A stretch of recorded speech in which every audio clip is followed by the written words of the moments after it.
The Apollo University, University of Leicester. 35 lakhs fees for 3-year BEng UK. తెల్లవారుజామున అనుకో arrest చేసి ఎక్కడ తీసుకొచ్చారు? కరీంనగర్ తీసుకుపోయింది. కరీంనగర్ అక్కడ కదా? ఇక్కడ కాదు, ఇక్కడ నన్ను అరెస్ట్ చేసి ఇంకా ఎక్కడ అంటకుంటుంది ఎట్లా తీసుకుపోయినరు ఏమో. ఇక తెల్లవారుకల్లా కరీంనగర్ ఎస్పీ దగ్గరికి ఏరాను. ఎవరు ఎస్పీ అప్పుడు? అప్పుడు ప్రవీణ్ కుమార్ అని ఆయన ఉండే. ఆయన ఏమన్నారు? అక్కడికి ఏరినవి ఇక ఆయన ఏమన్నారు, ఇక నువ్వు ఇక్కడిక్కడ దొరుకుతారా నీకు అక్కడికి పోయినావు కానీ మాకు తెలకుంటూ ఉంటుందా అని అన్నట్టు. అట్లా అన్నట్టు మాకు తెలకుంటూ ఉంటుందా, నీకు పాము గడిచి 15 రోజులు అవుతుంది కదా అని అన్నది. మొత్తం తెలుసుకున్నారు ఇక తెలుసుకొని. కానీ ఆరోగ్యం మెరుగుపడింది అప్పుడు? పాము విశ్వంత్ బయటకు వచ్చిందా? డాక్టర్ బాగా చూసారా? డాక్టర్ చూసిండ్రు కానీ చేతి వాపు ఉండే. తర్వాత జైలుకి పంపించారమ్మా? లేదు జైలుకి పంపించలే. మీరు చేయబట్టి నేను పాటలకైనా నేను నా బతుకు నేను బతుకుతానని నేను కొరట్లలో పోయి ఉంటే, కొరట్లలో అక్కడ ఒక మర్ర జరిగింది కొరట్లలో. అప్పుడు బుర్ర లక్ష్మణ్ ఎన్కౌంటర్కు కారణమైన వాడిని పార్టీ చంపింది. ఆ ఎన్కౌంటర్ అప్పుడు నేను ఉన్నా కదా, నీకే గుర్తయిన నువ్వే చంపించినవని. అప్పుడు దళం నీకే తెలుసు, ఆయన నీకే గుర్తు. ఈ అప్పటి చరిత్ర ఓలకు తెలియదు. నీకే గుర్తున్నది కనుక నువ్వే చంపించినవని నన్ను పట్టుకొని కరెంట్ షాకులు పెట్టిండ్రు, బాగా విపరీతంగా కొట్టిండ్రు. అప్పుడు కొట్టి బాగా కరెంట్ షాకులు పెట్టిండ్రు, రోగడ బండ్లు పెట్టిండ్రు, బాగా చేసిండ్రు. నాకు ఏది తెలియలేదు అసలు.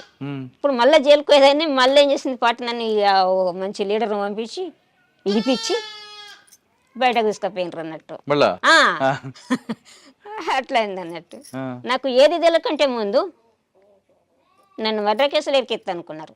నేను పోయి సాధారణ బతుకుతుంటే నన్ను కోర్టుల పట్టణం దాటకుండా నాకు కండిషన్ పెట్టిండ్రు పోలీసు వాళ్ళు. కోర్టులో అసలు నేను మా ఆర్డర్ లేదు, నువ్వు కోర్టులో దాటొద్దని పెట్టిండ్రు. అట్లా దాటకుండా కూడా ఉన్నాను నేను. అట్లా దాటకుండా ఉండి నేను కోర్టులో సిఐ దగ్గర పర్మిషన్ తీసుకొని ఒక దేవాలయానికి పోయినా. దేవాలయానికి పోతే ఈ రైకల్ పోలీసులు మెట్పల్లి పోలీసులు వెంబడించిండ్రు అక్కడ నన్ను. నువ్వు ఎక్కడికి వచ్చినావని.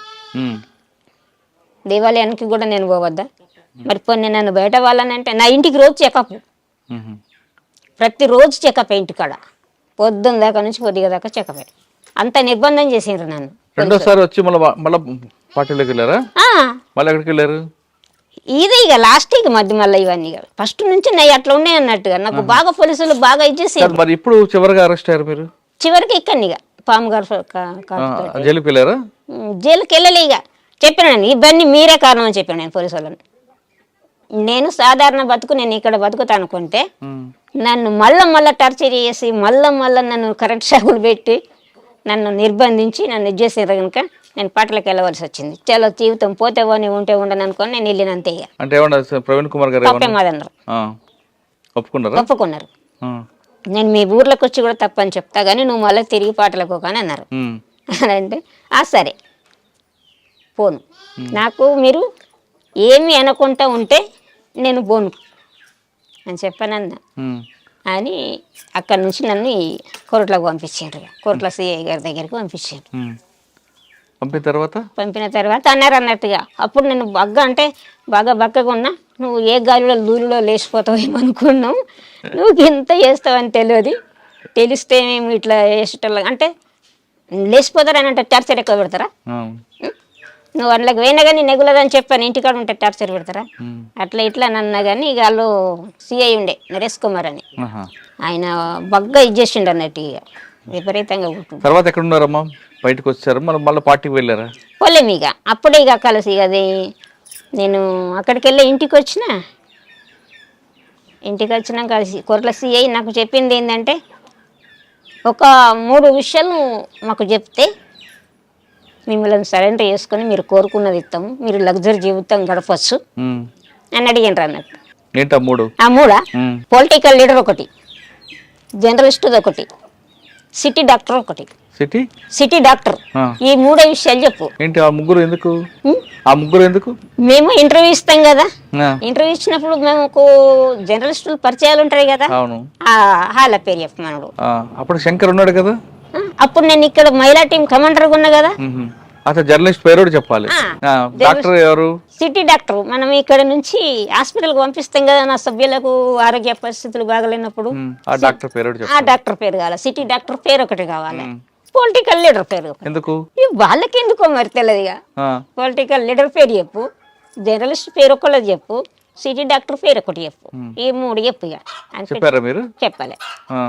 నన్ను అరెస్ట్ చేసిండ్రు. నేను సాధారణంగా బ్రతకనిస్తే బ్రతకనివ్వండి, ఉంటా, కదలను. కాకపోతే నన్ను ఇంకా ముందు జైలుకు పంపుతారా, జైలుకు పంపుతారా, ఇంట్రాక్షన్ చేస్తారా, కూస్తారా, కారపొడి చల్లుతారా, కరెంట్ షాకులు పెడతారా, ఇవన్నీ నేను అనుభవించిన దాన్ని. నాకు దేనికి నేను భయపడా. నా నుండి మీకు ఒక విషయం కూడా నేను చెప్పాను, మీ డబ్బులు నాకు అవసరం లేదు. ఒక్కరోజు బిడిలు చేస్తే నేను 2000 బిడిలు చెప్తా. ఒకరోజు కూర్చుంటే నేను బిడిలు చేసుకొని నేను వారం రోజులు తినే తిండి ఒక రోజు పని చేసుకుంటాను. నేను చివరికి ఏమన్నారు? చివరికి ఏమన్నారు, ఇక మా ఊరు సర్పంచ్లో పిలిపించిండ్రు, పెద్ద మనుషులో పిలిపించిండ్రు, ఈమెను బుదిరికి ఇమ్మని. ఇక 4 రోజులు 5 రోజులు ఉంచుకున్నారు. మంచిగా స్కూల్ రింగ్ తెప్పి అన్న, ఇక అన్ని మన అతిథిని కదా గౌరవించినట్టు చేసిండ్రు. జైలుకి పంపలేదు? జైలుకి పంపలేదు, ఇంటికి పంపించారు. మరి అప్పటి నుంచి ఎలాగుందామా? బయటే ఉన్నావా? ఇంక అప్పటి నుంచి బయటనే ఉన్నా, కానీ పార్టీతో సంబంధం లేవు. అప్పటి నుంచి బయటనే ఉన్నా. కొన్ని రోజుల తర్వాత వచ్చిండ్రు, రమేష్ వాళ్ళు వచ్చిండ్రు. మళ్ళా నేను ఆరోగ్యం మంచిగా లేకని వస్తే కదా వచ్చిండ్రు. వచ్చినాక తర్వాత ఇక మరి ఆరోగ్యం మంచిగా లేకపోయి మరి మాతోటి వస్తావా, ఉంటావా అని చెప్పని అడిగిండ్రు. మాతోటి వస్తే తీసుకుపోతాం, లేకపోతే ఉంటంటే ఉండు. మీరేమన్నారు? నేను కొంచెం ఆలోచించుకొని తర్వాత మరి పార్టీ కాంటాక్ట్ లేదు. పార్టీ కాంటాక్ట్ ఇక ఎట్లా ఉంటుంది మళ్ళీ. తర్వాత మానవులు ఎన్కౌంటర్ అయింది. ఇక నేను పార్టీ నుంచి అంటే నేను మానవులు ఎన్కౌంటర్ మీకు తెలుసా? తెలియదు. నేను నాకు కలిసిన తర్వాతనే మానవుల అందులో రమేష్ అన్న రమేష్ అన్న వాళ్ళే అన్నారు అన్నట్టు, నువ్వు ఇక్కడ ఉంటే ఇక్కడ ఉండు, నీకు ఆటమైన కాడ ఉండు, నువ్వు పార్టీ హ్యాండ్ ఓవర్లు ఉంటే పార్టీ చేస్తుంది కానీ నిన్ను నీకు ఏమి బాధ లేదని మాట్లాడారు. నాకు నిన్ను తీసుకుపోయి నీకు ఆటం కాకపోతే నిన్ను ఎక్కడన్నా ఉంచైనా కానీ పార్టీ చేస్తుంది, పార్టీ బాధ్యత. నువ్వు చిన్నప్పటి నుంచి పార్టీలో ఉన్నావు కనుక పార్టీ కోసం తిప్పలపడవు కనుక పార్టీ బాధ్యతనే ఉంటుందని చెప్పారు నాకు. చెప్పిన తర్వాత వెళ్ళిపోయినాక తర్వాత ఎన్కౌంటర్ అయింది. నేను ఆలోచించుకుంటాను నేను చెప్పిన. ఇక మా వాళ్ళందరూ కూడా ఇక పోకు సాలు ఇక అని చెప్పేసి ఇక వీళ్ళు ఒకటంలో పెట్టిండ్రు. ఇంకా అప్పటి నుంచి బయటే ఉన్నారు? ఇక బయటనే ఉన్నాం, బయటనే ఉన్నాం. మళ్ళీ తర్వాత ఇక మరి ఎవరి దగ్గర ఉండడు ఎందుకని చిన్నగా ఒకటి ఇల్లు కట్టుకున్న, చిన్నగా ఒక 5-6 గజాల ఇల్లు కట్టుకున్నా, అప్పు చేసుకున్నా. భోజనం అది ఎలా చేస్తుంది? పని చేస్తా కదా, పని చేస్తా. నేను వాళ్ళ నుంచి పోలీసు వాళ్ళ నుంచే నేను రూపాయి తీసుకోలే. నేను ఒక్కరోజు పని చేస్తే వారం రోజులు బతుకుతానని చెప్పిన. వద్దు నాకు ఎవరి నాకు పార్టీ ఇస్తానా వద్దన్నా. నేను పార్టీ కూడా ఇస్తానది. నీకు బ్రతకడానికి కావాలంటే మేము ఇస్తాం, మేము చూసుకుంటాం. నిన్ను చిన్నప్పటి నుంచి బాగా కేసులు గొడవలు ఇవన్నీ అయినాయి కనుక పార్టీ కూడా చూసుకుంటాను నేను. కానీ నాకు పార్టీ ఇవ్వద్దు, ప్రభుత్వం ఇవ్వద్దు, నాకు నేనుగానే బ్రతుకుతా. ఎవరి సహకారం. అప్పటి నుంచి ఇలాగే ఉన్నావు ఈ రోజు వరకు కూడా? అవును. పని చేసుకోవడం, బ్రతకడం. నేను చిన్నగా ఇల్లు కట్టుకున్నాను. మరి పెళ్లి ఏదైందమ్మా? మరి ఎవరు మీకు సాకుతున్నారు? మీకు సాకేది ఎవరు? సాకేది ఎవరేముంటది? నేను పని చేసుకుంటున్నా, బతుకుతున్నా. బంధువులు ఎవరు లేరా? ఉన్నారు. అన్న వాళ్ళు ఉన్నారు, అక్క వాళ్ళు ఉన్నారు. వాళ్ళ మంచి చెడ్డ అయితే వాళ్ళు చూస్తుంటారు. మంచి చెడ్డ వాళ్ళు ఇప్పుడు నన్ను ఏం చూసుకుంటారు. ఇప్పుడు నేను బాగానే ఉంటుంది, నన్ను ఏం చూసుకుంటారు వాళ్ళు. ఏమైనా ఆరోగ్య సమస్యలు వచ్చినా చూస్తారు? ఆరోగ్య సమస్యలు అయితే మా కుటుంబమే కాదు, ఇంకా నా పక్క పంట వాళ్ళు కూడా నా చుట్టూ ఉంటారు. మా ఊర్లో అందరూ బాగుంటారు, మంచిగా ఉంటారు. నాకు చివరిగా ఇందాక అన్నారు మీరు, నాకు అడవిలోనే చనిపోవాలి. అవును. అంత ప్రశాంత స్వచ్ఛత ఉంటుంది. బయటకు వచ్చాక చూస్తున్నారు ఇక్కడ అంతా కుళ్ళు, కుట్ర, పక్కవాడి ఎవరిని చంపుదామా, ఎవరిని నాశనం చేద్దామా, ఇదే ఆలోచన ఉంటారు కదా. ఇది అన్ని చూసినప్పుడు ఏమనిపిస్తుంటారు మీకు? అది బాగా అనిపించేది. ఇప్పుడు నేను ఈ హైకేపీ నుంచి అడ్ల కొనుగోలులో పనిచేసిన. నేను మొన్నటి దాకా పనిచేసిన. అడ్ల కొనుగోలులో పనిచేస్తే ఈ రైతులు పండించిన పంటను వాళ్ళు ఏం చేస్తారంటే 40 జోకాలని గవర్నమెంట్ సిస్టమ్, కానీ వాళ్ళు ఏం చేస్తారంటే ఒక్క 40లో 45 కట్టేసుకుంటారు రైస్ మిల్లర్లు. ఒక్కొక్కసారి కొన్ని క్వింటల్ అడ్లే రైతులే కట్ అవుతాయి. వాళ్ళు కష్టపడి పండిస్తారు. అవును. కష్టపడి పండించిన పంటను రాశి మీకు తెచ్చి పొలిపి ఎగబట్టి అన్నీ వేసి వాళ్ళని రైస్ మిల్లు కోసినప్పుడు వాళ్ళు కింటాలకు దడ్లు కటింగ్ చేస్తారు. అవును. కింటాలకు దడ్లు కటింగ్ చేసినప్పుడు మాకు అక్కడ రైతులు నన్ను అంటారు అన్నట్టుగా, అక్క నువ్వు బయట ఉంటే ఎట్లా ఉంటుండేది అని చెప్పాను. నన్ను అడుగుతా, బయట ఉంటే ఒక్క రైస్ మిల్లును ఎట్లా చేద్దుంటామో, కానీ ఇప్పుడు ఏ ఎమ్మెల్యే పట్టించుకోడు, ఏ గవర్నమెంట్ పట్టించుకోడు. ఇయ్యోడున్న రైస్ మిల్లు మళ్ళా ముంగడికి ఇంకో రైస్ మిల్లు కడుతుండు. ఈ సంవత్సరం ఒకటే ఉంటుంది, మళ్ళా చెడికి ఇంకో రైస్ మిల్లు కడుతుండు, ఇంకో రైస్ మిల్లు కడుతుండు. ఆ పంటను చూసినప్పుడు నాకు చాలా బాధ అనిపిస్తుంది. వాళ్ళు ఏగిలేషన్ నుంచి రాత్రి దాకా పనులు చేసి ఒక మిల్లులో ఒక మనిషి జాబ్ చేస్తే టైంకు రాకపోతే ఆ మనిషికి ఆ రోజు ఉత్తది కాడనే ఉంటుంది. రైతుది అట్లా కాదు, ఈ రోజు పనికోయే మనిషి ఒక అరగంట లేట్ పోయినా కానీ మనకు రోజు వచ్చే మనిషి అనే అర్ధగంట లేట్ అయితే రా అంటారు. ఆ మనిషికి కూర అరుచుకుంటారు, కారం అరుచుకుంటారు. అవును. మధ్యాహ్నము కూర పోసుకుంటారు, అన్నం వేసుకో అంటారు. మళ్ళీ వచ్చేటప్పుడు వాళ్ళ తోటలో ఏదన్నా పంట వండినవి ఉంటాయి చూడు, కూరగాయలు ఏమన్నా ఉంటాయి చూడు, అవన్నీ కూడా పెడతారు. మళ్ళీ నీ కాటు మీని తెంపుకోపు అంటారు. అంత మంచిగా వాళ్ళను అంటే పనికి వచ్చిన వాళ్ళ ప్రేమ అట్లా ఉంటుంది. ఆ మిర్చి వండిస్తారు, మిర్చికి తీర సమయానికి రేటు ఉంటుంది. ఈ పసుపు వండిస్తారు, పసుపు 6 నెలల పంట, దానికి ఎన్నో కలుపులు తీయాలి. ఆ పసుపుకు పంటకు రేటు ఉండదు.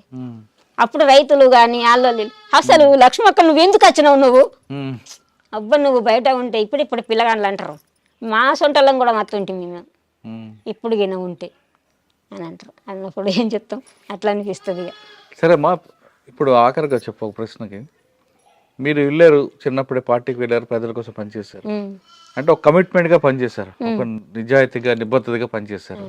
ఆఖరికి పార్టీలోనే చనిపోవాలని కూడా మీరు అంత గట్టి నిర్ణయం తీసుకున్నారు, పెళ్లి కూడా చేసుకున్నారు. కానీ ఇప్పుడు వస్తున్న జనరేషన్ పిల్లలు పుట్టగానే టీవీ ఫోన్లకి, తర్వాత పెరిగి పెద్ద అవగానే చెడు అలవాట్లకి బానిస అవుతుంటారు. అటువంటి వాళ్ళకి మీరేం చెప్తారు, ఆ విధంగా అవుతున్న వాళ్ళకి? ఇట్లాంటి వాళ్ళకంటే ఇప్పుడు ఉన్నదానికంటే ఈ ఫోన్లు మంచి చేస్తలేదు, పిల్లల్ని ఖరాబ్ చేస్తున్నాయి.